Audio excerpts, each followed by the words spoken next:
प्रसंग चल रहा है समुद्र मंथन।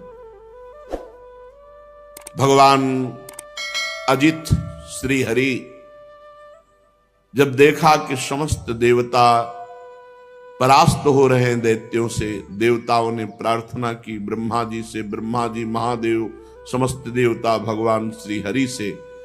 तब श्री हरि ने कहा, इस समय गुरु शुक्राचार्य के प्रताप से दैत्य बलवान हैं, उनको देवता जीत नहीं सकते, इसलिए पहले समुद्र मंथन हो, उसमें अमृत निकले और देवता पान करें, फिर विजय को प्राप्त होंगे। तो देवता लोग पहले दैत्यों के पास जाएं। राजनीति कहती है कि उनसे वो सन्निधि करें, संधि करें, उनके समीप जाएं, उनसे मित्रता करें, दैन्य होकर के अपना काम बना ले। देवता लोग निहत्थे होकर, ग्रीवा झुकाकर दैत्यों के पास गए।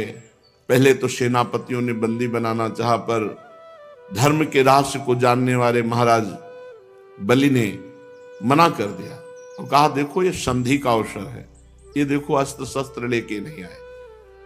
पूरी बात रखी गई समुद्र मंथन की। दैत्यों ने इशारे में कहा कि हां कह दो, क्योंकि इनको एक बूंद अमृत नहीं मिलेगा, हम सब छीन के पी जाएंगे। हां कह दिया गया। अब मथानी कौन बने? तो मंदराचल को 10,000 योजन स्वर्ण, तांबा और लोहा, 3 धातुओं से बना हुआ, 10,000 योजन ऊंचा। सब देवता दैत्य बड़ी ताकत लगा करके उखाड़े, वो फिसल गया। बहुत से दैत्य देवता अंग भंग और मृत्यु को प्राप्त हुए। देवताओं ने भगवान का स्मरण किया, गरुड़ पर सवार होकर अजित भगवान उपस्थित हुए। मंदराचल को एक हाथ से उठा के गरुड़ पे रखा, अमृत दृष्टि से समस्त देवता और दैत्यों को पुष्ट किया। अब समुद्र में मंदराचल विराजमान किया गया। बहुत सी औषधि लता जो भगवान ने कही सब उसमें डाली गई। देवता और असुरों ने नागराज वासुकी को रिझा लिया और उनको वचन दिया कि समुद्र मंथन में प्राप्त होने वाले अमृत में तुम्हारा हिस्सा होगा, आप रस्सी बन जाएं। मथानी बना मंदराचल, रस्सी बने वासुकी नाग। वासुकी नाग को नेति के समान मंदराचल में लपेट दिया गया। समुद्र मंथन आरंभ हुआ। अजित भगवान ने देवताओं को इशारा किया, मुख की ओर लग जाओ। देवताओं में खास बात है, भगवान की आज्ञा का उल्लंघन ने क्यों नहीं पूछा, लग गए। जब दैत्य सेनापतियों ने देखा तो उन्होंने कहा, देवता कोई श्रेष्ठ है, हम लगेंगे मुख की तरफ। सांप के पूंछ का भाग जो है ये निकृष्ट माना जाता है, हम इसे नहीं पकड़ेंगे। भगवान ने देवताओं को इशारा किया, आ जाओ पूंछ की तरफ, क्योंकि जब नेति बन करके मंदराचल घुमाया जाएगा, भारी विष की ज्वाला वासुकी नाग के मुख से निकलेगी। तो देवताओं को बचाने के लिए भगवान ने पहले ऐसा किया था। देवताओं ने पूंछ पकड़ ली और दैत्य मुख की ओर हो गए। बड़े बड़े असुरों के भुजाओं और देवताओं की दैवी शक्ति से युक्त होकर मंदराचल जीव ही घुमाया जाने लगा, त्यों ही समुद्र में डूबने लगा। अब तो सब देवता दैत्य निराश होने लगे, मन टूट गया, उदासी छा गई। भगवान ने तुरंत कच्छप रूप धारण किया। भगवान का एक कच्छप अवतार है, विशाल काय भगवान की पीठ। समुद्र में प्रवेश करके मंदराचल के नीचे जाकर कच्छप भगवान अपनी पीठ में मंदराचल ले लिया। भगवान की शक्ति अनंत है, वे सत्य संकल्प हैं, उनके लिए कौन सी बड़ी बात है। देवता और असुरों ने देखा कि मंदराचल ऊपर उठने लगा, तब फिर से उत्साहित होकर समुद्र मंथन किया। भगवान कच्छप की पीठ का विस्तार कितना था? 1,00,000 योजन, क्योंकि 10,000 योजन चौड़ा और लंबा तो मंदराचल है। 1,00,000 योजन भगवान कच्छप की पीठ, 1,00,000 योजन तक फैली हुई अपनी पीठ पर मंदराचल घूम रहा है। तो भगवान को ऐसा सुख हो रहा है जैसे कोई पीठ खुजला रहा हो। बड़े बड़े देवताओं में दैवी शक्ति और असुरों में आसुरी शक्ति भगवान ने प्रवेश की। फिर मंदराचल को घुमाया जाने लगा। भगवान की पीठ में मानो खुजली हो रही हो, ऐसे मंदराचल लगता है। समुद्र मंथन भगवान के बल से हुआ। देवताओं में दैवी शक्ति, असुरों में आसुरी शक्ति, वासुकी नाग में निद्रा, नीचे कच्छप रूप से, ऊपर 1000 सहस्त्रबाहु रूप से ऊपर भी दबाए हुए हैं। ये देवता नहीं जान रहे।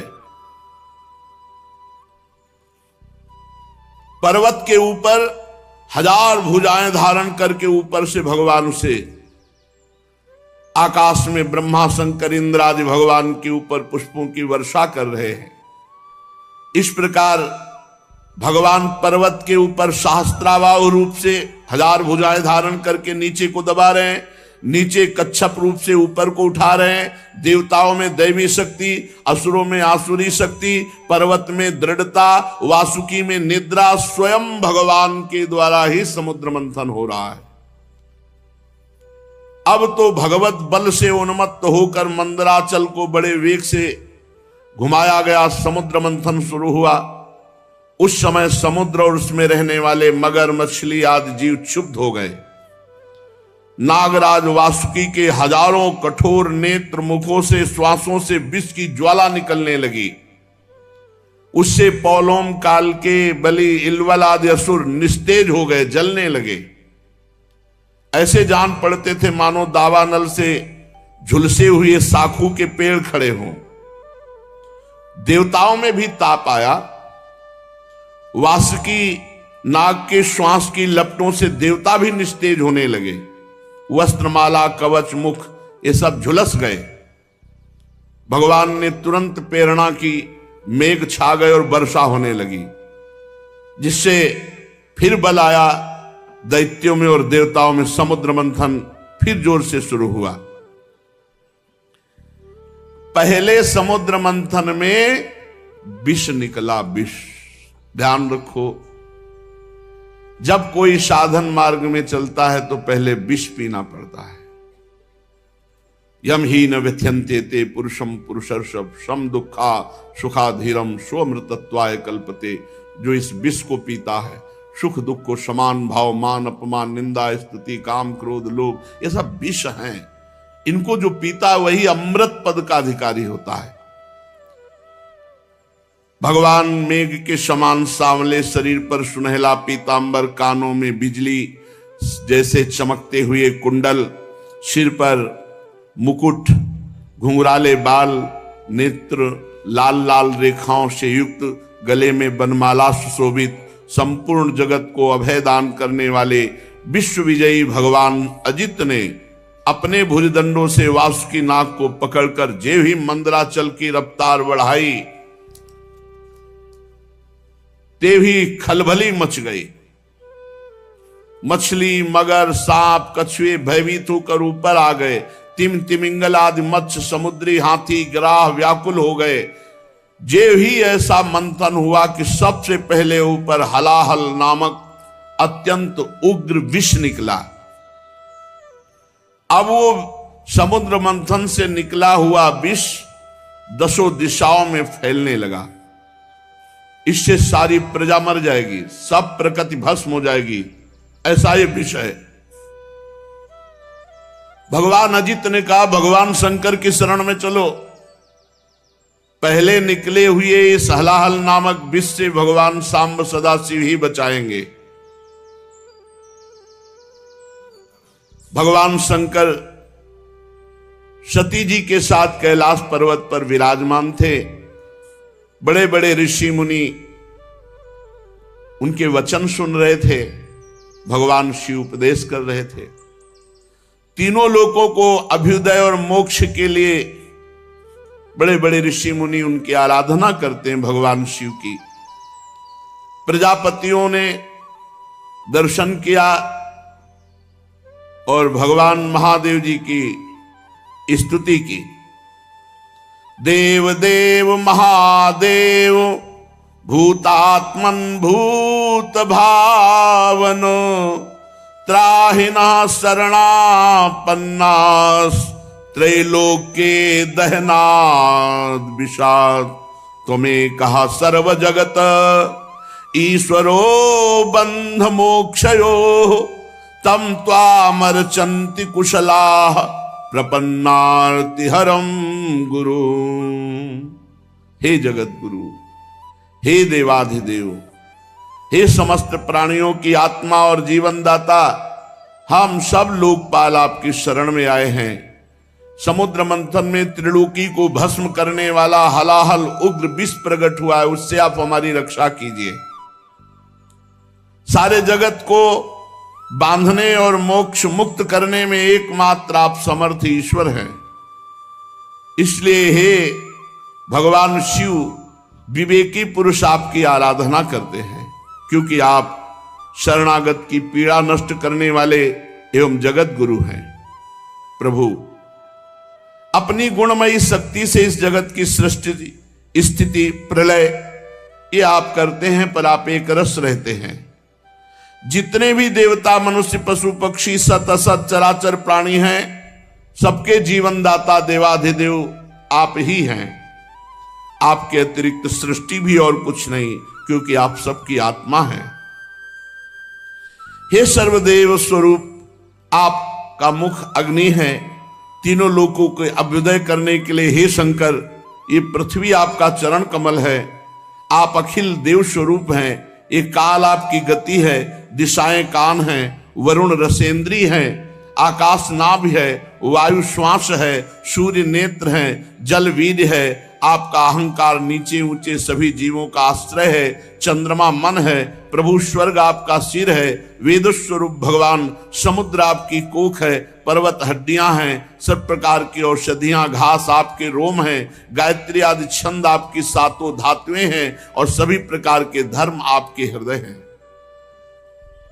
हे स्वामिन, सद्योजातादि 5 उपनिषद ही आपके तत्पुरुष अघोर, सद्योजात, वामदेव, ईशान नामक 5 मुख हैं।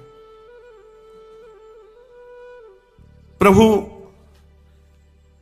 इस कार्य कारण जगत से परे, माया से परे आप हैं।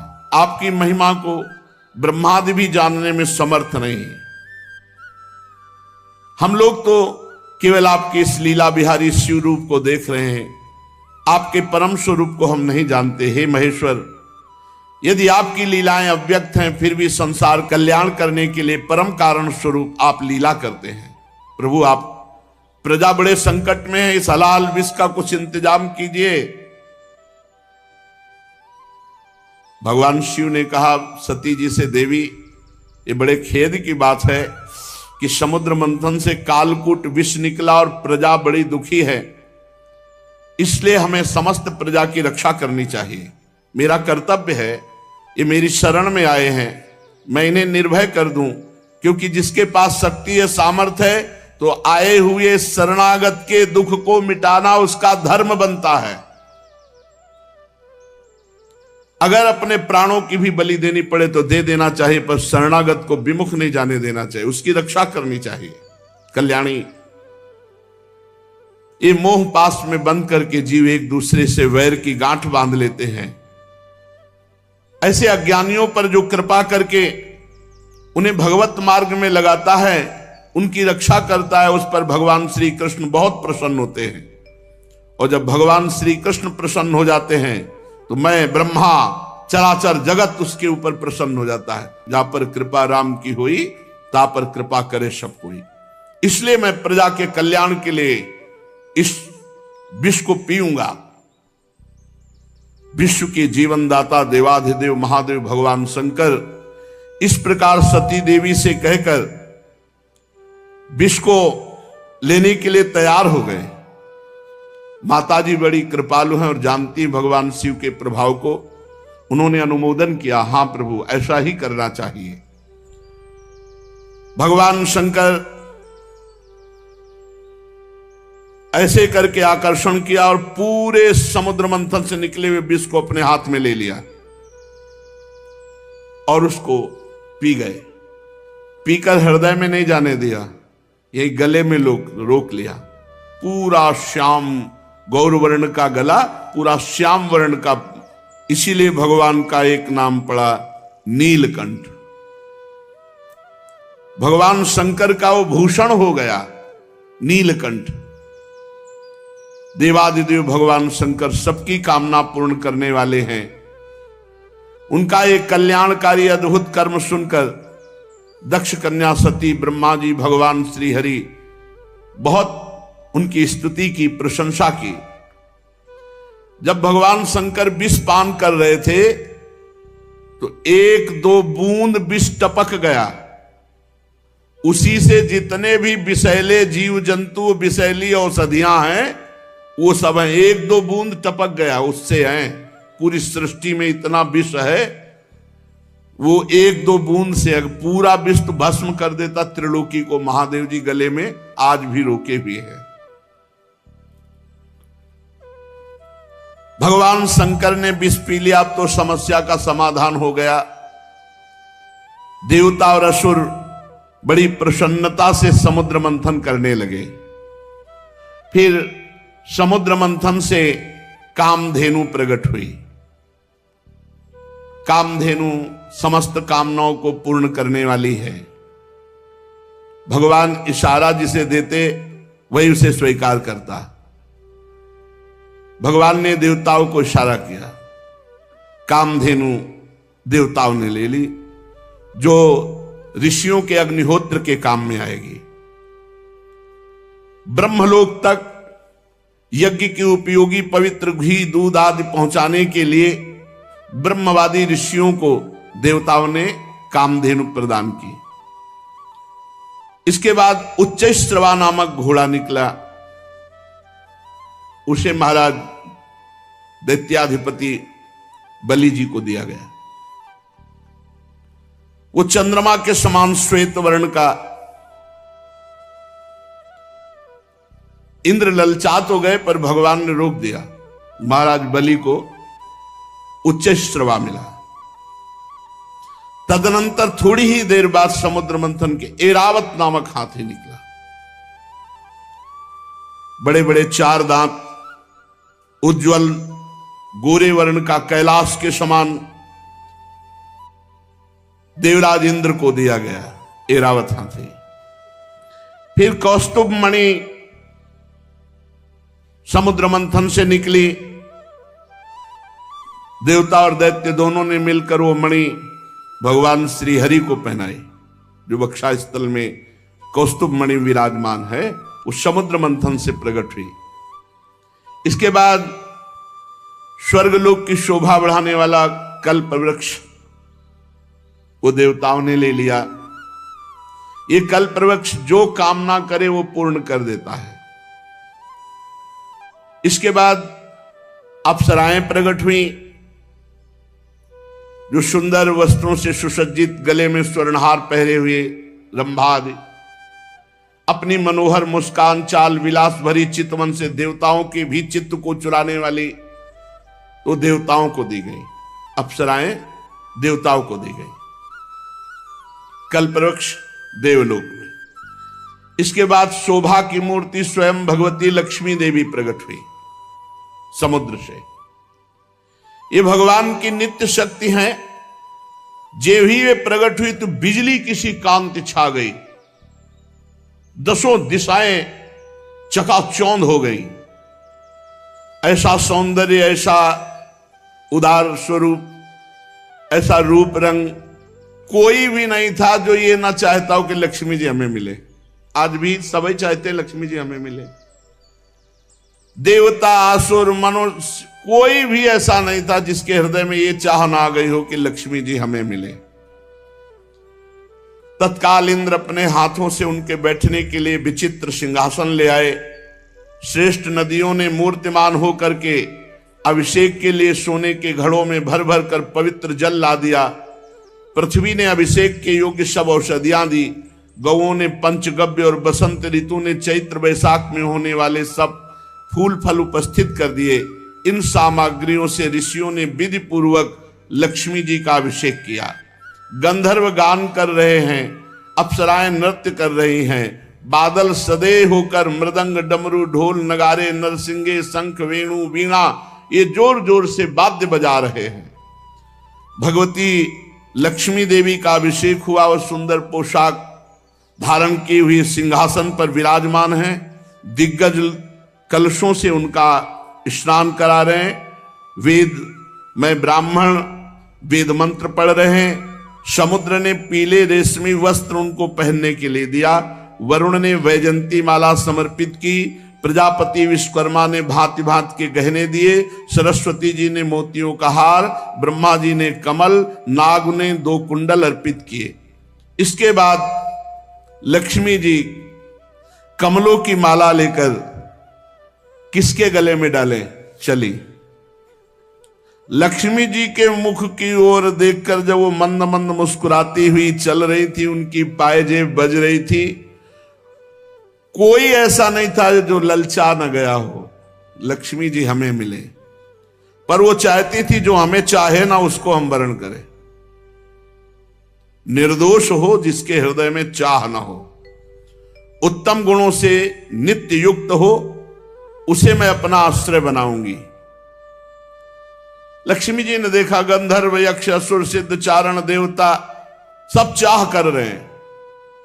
किसी को शर्त है, जो चाह न करता हो, निर्दोष हो, अविनाशी हो, नित्य हो, ये सब भगवान में है। वे मन ही मन तपस्वियों की तरफ देखकर कहा, इन्होंने क्रोध पर विजय नहीं प्राप्त किया। ज्ञान तो है परंतु अनासक्त नहीं है। कोई महत्वशाली है परंतु वो काम को नहीं जीत सका। किसी में ऐश्वर्य बहुत है पर वो ऐश्वर्य किस काम का जब दूसरों का आश्रय लेना पड़े। किसी में धर्माचरण है तो प्राणियों के प्रति प्रेम का पूरा वर्ताव नहीं। त्याग है पर केवल त्याग से ही थोड़ी मोक्ष हो जाएगा, तत्वबोध होना चाहिए। किन्हीं किन्हीं में वीरता है पर वो भी काल के पंजे के बाहर नहीं है। कुछ महात्मा ऐसे हैं जो विषयासक्त नहीं है परंतु अद्वैत समाधि में तल्लीन है। किसी किसी ऋषि की आयु बहुत लंबी है परंतु उनका सील मंगल मेरे योग्य नहीं। किसी का सील मंगल है तो आयु का ठिकाना नहीं। लक्ष्मी जी ने सबको देखा पर कहीं भी चित्त नहीं टिका। जब भगवान के ऊपर दृष्टि गई तो उन्होंने कहा, ये मुझे चाहते नहीं, ये हमें पसंद आए पर ये हमें नहीं चाहते। पर सोच विचार करके भगवान के ही गले में जयमाला डाल दी, अजित भगवान के, क्योंकि समस्त सद्गुण नित्य निवास करते श्री भगवान में। लक्ष्मी जी के एकमात्र आश्रय भगवान श्री हरि है। इसी से उन्होंने भगवान श्री हरि का वर्ण किया। लक्ष्मी जी ने भगवान के गले में नवीन कमलों की सुंदर माला पहना दी, जिसके चारों ओर झुंड के झुंड मतवाले मधुकर गुंजार कर रहे थे। इसके बाद लज्जापूर्ण भाव से देखा और सूक्ष्म रूप धारण करके भगवान के वक्षा स्थल में विराजमान हो गई, श्री लांछन चिन्ह के रूप में। जगत पिता भगवान ने जगत जननी समस्त संपत्तियों के अधिष्ठात्र देवता श्री लक्ष्मी जी को अपने वक्षा स्थल पर निवास दिया, हृदय में। उसी समय शंख तुरही मृदंग बाजे बजने लगे, गंधर्व गाने लगे, अप्सराएं नृत्य करने लगी। ब्रह्मा रुद्र अंगिरा आदि प्रजापति पुष्प वर्षा करते हुए भगवान की दिव्य मंत्रों द्वारा स्तुति की। देवता प्रजापति प्रजा सभी की तरफ लक्ष्मी जी ने कृपा दृष्टि से देखा तो सब निहाल हो गए, सब आनंदित, सब सुखी हो गए। पर लक्ष्मी जी ने दैत्य और दानवों की उपेक्षा कर दी, तब वो बहुत उत्साहहीन हो गए और लोभी हो गए। भगवान ने समुद्र मंथन करवाया तो अब निकली बहुत ही सुंदर वारुणी देवी। भगवान ने इशारा किया देवताओं को, तो दैत्य एकदम लुभायमान हो गए सुंदर रूप देख के। तो वारुणी देवी दैत्यों के, ये शराब मदिरा ये राक्षसों के लिए है, इसलिए मना किया जाता है। तदनंतर देवता और असुरों ने अमृत की इच्छा से समुद्र मंथन किया, तो चंद्रमा प्रकट हुए देवताओं में से, चंद्रमा में। फिर समुद्र मंथन हुआ, शारंग धनुष प्रकट हुआ। फिर समुद्र मंथन हुआ, पांचजन्य शंख। तो शारंग धनुष, पांचजन्य शंख, ये श्री हरि ने स्वीकार किया। अब जब समुद्र मंथन अमृत के लिए हुआ तो अजान बाहु, लंबी लंबी भुजाएं जिनकी, गला शंख के समान उतार चढ़ाव वाला, आंखों में लालिमा, शरीर का रंग बड़ा सुंदर श्यामला, गले में माला और सब प्रकार आभूषणों से सुसज्जित, चौड़ी छाती, ऐसे भगवान प्रकट हुए धन्वंतरी जी। भगवान का एक अवतार धन्वंतरी अवतार है, और उनके हाथों में कंगन और भरा हुआ अमृत का कलश, ये 14 रत्न निकले। कालकूट, कामधेनु, इरावत हाथी, उच्च श्रवा घोड़ा, कौस्तुभमणि, कल्पवृक्ष, रंभादि अप्सरा, महालक्ष्मी, वारुणी, मदिरा, चंद्रमा, शारंग धनुष, पांचजन्य शंख, धन्वंतरी और अमृत, ये समुद्र मंथन से 14 रत्न प्रकट हुए। आयुर्वेद के प्रवर्तक, यज्ञ भोक्ता भगवान धन्वंतरी, दैत्यों ने देखा कि उनके हाथ में अमृत कलश, आप तो किसी के आदेश की कोई परवाह नहीं, कूद पड़े और जबरदस्ती धन्वंतरी जी के हाथ से अमृत का कलश छीन लिया और भाग पड़े। ये अच्छा रहा कि पिया नहीं, भाग पड़े लेके, कि सब एकांत में चलकर दैत्य लोग पिएंगे। देवता सब खिन्न हो गए कि प्रभु, खास बात जिसके लिए समुद्र मंथन हुआ वो तो दैत्य सब ले गए। भगवान ने इशारा किया, तुम चिंता मत करो, एक बूंद नहीं पीने पाएंगे, अभी हम जाते पूरा कलश अपने हाथ दे देंगे। भगवान ने अमृत लोलुप दैत्यों के बीच, वहां भागना थोड़ी है, वो तो भाग के एकांत में पहुंचे, वहीं भगवान बीच में प्रकट हो गए। वो मोहिनी रूप, नूपुर झनकारते, तिरछी चितवन, इतना सुंदर रूप की अमृत हाथ में, भूल गए अमृत भूल गए भाई। ये है भगवान की माया। और जिधर भगवान देखे तो मुस्कुरा के, ऐसे मानो कि अब तो जन्म जन्म से हमारा इनका रिश्ता है, ऐसे भगवान मोहिनी रूप, छमछमाते हुए कभी इधर कभी उधर, और ऐसा नवकिशोर रूप। उस सुंदरी स्त्री को देखकर सोचने लगे कि अब तो सौभाग्य ही सौभाग्य हमारे उदय हो रहे। कितनी सुंदर ये स्त्री है, हमको प्यार करती। और जो दैत्य देखे, भगवान मुस्कुरा कर उस भगवान मोहित करना चाहे तो महादेव मोहित हो गए, दैत्य क्या है। अब तो सब के सब दैत्य भूल गए अमृत को, और डांट होड़ लग गई मोहिनी जी के लिए। उनमें हाथ जोड़कर कहा, कमल नैनी तुम कौन हो, कहां से आई हो और क्या करना चाहती हो। सुंदरी, तुम्हें देखकर हम सबके मन में खलबली पैदा हो गई। हम समझते हैं कि देवलोक में या दैत्यलोक में या सिद्ध गंधर्व चारण लोकपाल कहीं ऐसी सुंदरी नहीं जैसी आप हो। तुम्हें मनुष्य तो देख भी नहीं सकते। सुंदरी, हमें लगता है विधाता ने हम पर दया करके भेजा है, हम दैत्यों को महासुख देने के लिए तुम आई हो। माननी, वैसे तो हम एक जाति के लोग हैं, पर इस समय हम थोड़ा झगड़े पे आने वाले हैं, क्योंकि हम ये अमृत का कलश मिला है और हम आपस में लड़ाई कर बैठेंगे। तो सुंदरी, तुम ही अमृत पिला दो। भगवान कुछ नहीं बोल रहे। हम सब कश्यप जी के पुत्र हैं, तुम्हें हम अपना परिचय बता देते हैं, और सगे भाई हैं ये देवता लोग, और हम दोनों के पिता एक ही हैं, कश्यप। ये अमृत का कलश लो और जैसा आप उचित समझो।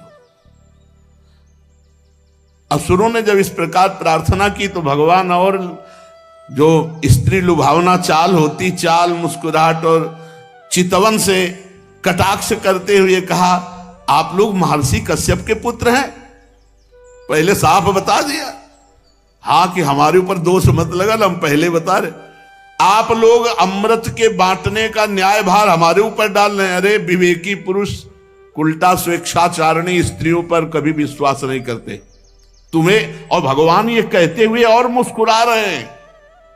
उनको लग रहा है कि मजाक कर रहे हैं, और भगवान सत्य बोलते, त्रिकाल सत्य, कि ये रूप हमने धारण ही इसीलिए किया है, मैं किसी की नहीं हूं, ना आज तक हमको कोई पकड़ पाया और ना कोई पकड़ पाएगा, मोहिनी रूप में। भगवान और हंसकर तिरछी कटाक्ष मार करके, कैसा भगवान स्पष्ट वर्णन कर रहे हैं कि फसला मत हमारे पे। परीक्षित जी मोहिनी जी की ये बात सुनकर दैत्यों के मन में आया कि मजाक कर रही है हमसे। उन्होंने हंस करके कहा कि देखो तुम कोई भी हो, ये ले अमृत कलश। कलश लिया और तिरछी मुस्कान से भगवान ने मुस्कुराते हुए मीठी वाणी में कहा, देखो यदि इतना विश्वास करते हो तो मैं उचित करूं या अनुचित बीच में टोकना नहीं। स्वीकार है? और मुस्कुरा दिया, बोले स्वीकार। बस बोले अमृत बांट दे ले दो, फिर देख पाओगे कि क्या स्वीकार किया है। बड़े बड़े दैत्य कुछ जहां शंका में होते कि यार पूरा अमृत उसके हाथ में दे दिया, तो मोहिनी जी उधर ही देखती, तो फिर वैसे मंत्रमुग्ध होके रह जाता, मंत्रमुग्ध होके दैत्य रह जा। अरे महाराज भगवान हैं, भगवान, उनकी माया ऐसी प्रबल है, देख लो। लोक लोकांतर में फिर वो स्वयं मोहिनी रूप धारण किए। दैत्यों बड़ी बारीकी से मेरी बात समझो, मैं उचित करूं या अनुचित बीच में टोकोगे नहीं। अगर टोकना तो ले अपना अमृत कलश। नहीं नहीं नहीं, और मुस्कुराते जा रहे हैं। मुस्कुराहट भगवान की माया का प्रादुर्भाव हुआ है मुस्कुराहट से। सब दैत्यों ने कह दिया स्वीकार है। भगवान ने कहा हम भी स्वीकृत हैं, आपकी हैं। इसका कारण दैत्य मोहिनी स्वरूप के मूल को नहीं समझ पा रहे हैं, और देवता जान रहे इसलिए मोहित नहीं हो रहे। एक भी देवता मोहित नहीं हुआ मोहिनी रूप में, क्योंकि जान रहे हमारे भगवान है। तो देखो अमृत ऐसे नहीं मिलता। सब लोग पहले नहा के आओ, स्नान करो और पूजन करो, स्वस्थवाचन कराओ, तब अमृत मिलेगा। सब नए नए कपड़ा पहन करके और कुशासन पर बैठो, और सबका हिस्सा पूर्व की तरफ कुश का हो। अब देवता दैत्य फटाफट स्नान करके, भगवान ने इशारा किया देवताओं को कि नहाओ कम, जल्दी नए कपड़ा पहन के बैठ जाओ आके। और दैत्यों से कहा पूरा स्नान सब। और भगवान नूपुर की झनकार करते हुए देवताओं की तरफ नहीं, दैत्यों की तरफ, किसी के भी ज्ञान का स्फुरण न होने पावे, सबको मंत्र मुग्ध किए। मोहिनी जी ने मुस्कान भरी चितवन से सब दैत्यों की तरफ कलश लेके निकली, बूंद नहीं पिलाया। आ रही हैं अभी। अब दैत्य तो इतना खुश हैं कि मोहिनी जी मिल गई। ये सुधरते हैं तो प्रियाजू के सामने ही सुधरते हैं। कर जो पीक दाली लिए खड़े याद, जो निकुंज बड़े सीधे नहीं तो बड़े टेढ़े महाराज, ये बहुत टेढ़े हैं इनको। अब ये अगर सीधे कहीं मिलते हैं ना तो प्रियाजू के सामने यहाँ वृंदावन में भोले भाले एकदम सीधे, एकदम महाराज जगत पिता भगवान हैं और वो मोहित कर रहे हैं। अब असुरों ने दृढ़ विश्वास करके भगवान के हाथ में अमृत कलश है, और भगवान बांटने के लिए पहले दैत्यों के सामने से निकले, पर वहां कुछ और बांट रहे हैं। मुस्कान चितवन देवता पूर्ण विश्वास किए हुए कि मैं भगवान की शरण में हूं, भगवान परम मंगल करेंगे। दैत्यों की तरफ से आ रहे भगवान, और उल्टा बैठाला, तुम इधर हूं। एक दूसरे की तरफ पीछे मुड़कर नहीं देखेगा। अलग अलग पंक्ति कतार बांधकर दल में बैठाल दिया, एक दूसरे की पीठ की तरफ। दैत्यों के पास से ऐसे गए मुस्कुराते हुए, और ये अमृत वो है जिसमें बुढ़ापा नहीं आता, कोई रोग नहीं होता, कोई शोक नहीं होता। अरे देवताओं को, पर वो भी भयभीत रहते हैं। और भगवान नाम रूपी जो अमृत पी ले तो भवरोग से मुक्त होकर देवलोक भी, जो जहां छोटा पड़ जाए, ऐसा आनंद देवलोक में क्या आनंद है। वहां तो पुण्य क्षीणे मृत्यु लोके विसंति भगवत धाम नामामृत राधा नाम सुधारसम। इसलिए लुभायमान मत होना इस अमृत से कि बुढ़ापा ना आएगा। या नहीं, मरने के लिए देवता भी तैयार हैं, मरना पड़ेगा उनको भी, क्योंकि जब प्रलय होती तो ब्रह्मलोक तक समिट जाता है। परीक्षित असुर उमंग तो रहे थे, तो समझा कि जैसे हमारे आगे से कलश लेके निकल गए, ऐसे देवताओं के आगे से निकल के भी शुरू हमारी तरफ से करेंगे। और पीठ की तरफ थे देवता, और वो इस पर विश्वास कर रहे थे कि मोहिनी तो हमसे सबसे ज्यादा प्यार करती है। भगवान ऐसा दर्शन कराए, और विश्वास करके चुपचाप बैठे रहे। मोहिनी जी में इतना प्रेम था दैत्यों का कि किसी की हिम्मत नहीं हुई कि टोक दे। भगवान ने देवताओं को इशारा किया, बिल्कुल लाइनबद्ध सब। एक दो तो हल्के से देखने की कोशिश पर भगवान मुस्कुरा के तिरछी दृष्टि भगवान की दैत्यों की तरफ, फिर वो शांत हो गए कि यार नाराज ना हो जाए मोहिनी जी। अब मोहिनी जी सबको अपने नेत्रों की दृष्टि में बांधे हुए और देवताओं को अमृत पिलाते चले जा रहे हैं। राहु ने देखा कि कुछ गड़बड़ है, कलश तो आधा से ज्यादा खाली हो गया और अभी पंक्ति देवताओं की चल रही, हमें लगता है दैत्यों को बूंद नहीं मिलेगा। तत्काल चंद्रमा और सूर्य के बीच में, वो तो पीठे घुमानी थी, तत्काल घुमाया और अमृत बटी रहा। और भगवान बांटने की तरफ नहीं देख रहे थे, दैत्यों की तरफ देख रहे थे। चंद्रमा और सूर्य ने कहा प्रभु राक्षस है, दैत्य है। भगवान ने तुरंत सुदर्शन चक्र के द्वारा, तो केवल ऊपर का अमृत केवल गले तक पहुंच पाया था। आज भी चंद्र ग्रहण और सूर्य ग्रहण उसी से पड़ता है। भगवान ने सुदर्शन चक्र से उसका सिर काट दिया। अमृत का संसर्ग गले से होने से आज भी वो अमर है राहु, परंतु उसका जो धड़ है वो नीचे गिर गया। राहु पर्व के दिन पूर्णिमा और अमावस्या को बैर भाव से बदला लेने के लिए चंद्रमा और सूर्य पर आक्रमण किया करता है। भगवान ने लंबी चाल बढ़ाई, पूरे देवताओं को अमृत पिला दिया और फेंका कलश, जहां एक बूंद भी नहीं। अब समस्त दैत्यों के सामने मोहिनी रूप, अरे खत्म मोहिनी रूप देखा, अरे बोले तो हरि ठग लिया, सब अमृत पिला दिया देवताओं को।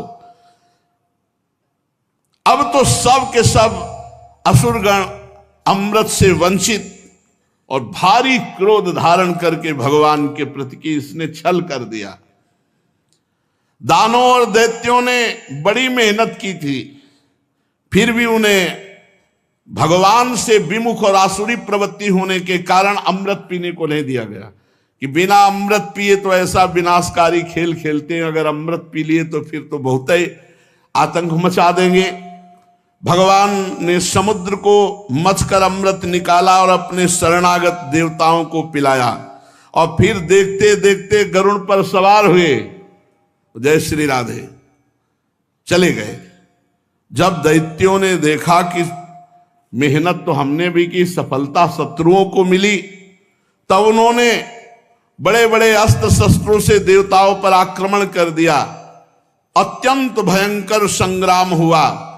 देवता और दैत्यों की घमासान लड़ाई, इसी को देवासुर संग्राम कहते हैं।